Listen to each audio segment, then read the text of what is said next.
9h02. La Bourse de Paris vient tout juste d'ouvrir ses portes.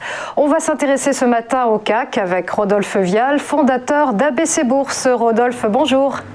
Bonjour Roséline. Alors Rodolphe, l'indice parisien, donc on le sait, est toujours à son zénith, plus 1,76% sur 5 séances, et la barre des 6400 points est toute proche. Exactement, en effet, je vous ai mis un petit graphique sur 25 ans là, qui est assez éclairant puisqu'on a les cours depuis 96.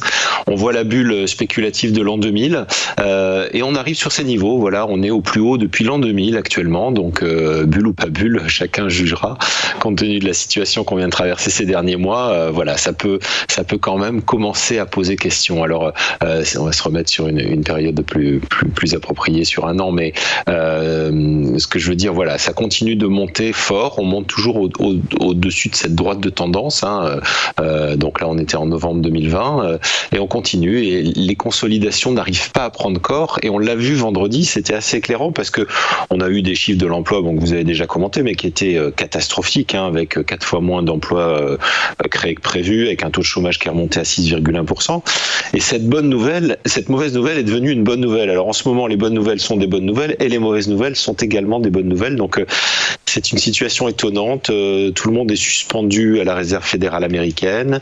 Va-t-elle limiter ou pas ses rachats d'actifs? Alors, voilà, cette mauvaise nouvelle vient faire dire aux investisseurs que la Fed va avoir la pression pour ne pas relever trop tôt sa politique accommodante. Donc, les marchés continuent à monter, les liquidités continuent de s'investir, et voilà. Et on poursuit cette hausse qui commence un peu à être déconnectée des fondamentaux économiques.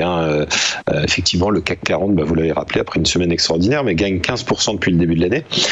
Donc ça commence à donner un peu le tournis. Alors, aujourd'hui, il ne va pas se passer grand-chose néanmoins, puisqu'on n'a aucune statistique à suivre. Ça commencera véritablement demain. On aura un indicateur en Allemagne, c'est l'indicateur ZOO du climat des affaires. Mais il faudra vraiment attendre mercredi pour avoir des éléments un peu sérieux.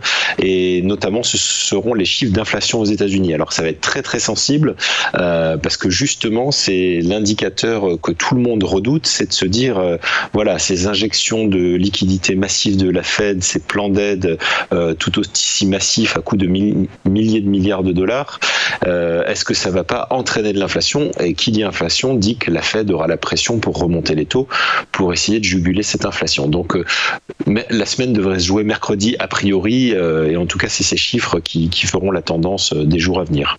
Voilà, donc c'est ce qu'on peut attendre aujourd'hui. Pour l'instant, mouvement moutonnier du CAC qui est très légèrement positif ce matin, mais voilà, on reste dans ces bonnes dispositions. Alors techniquement, donc on est au-dessus de cette droite rouge, comme je le répète chaque lundi depuis plusieurs mois maintenant, on reste confiant sur le marché. Voilà, c'est pas la peine de vendre, puisqu'on l'a vu, c'est des contre-pieds en permanence, donc on reste positionné long sur les actions tant qu'on n'a pas cassé à la baisse ce support oblique. Voilà ce qu'on pouvait dire, Roséline, ce matin. Merci Rodolphe Vial, fondateur d'ABC Bourse, pour votre décryptage. À suivre les Market Movers.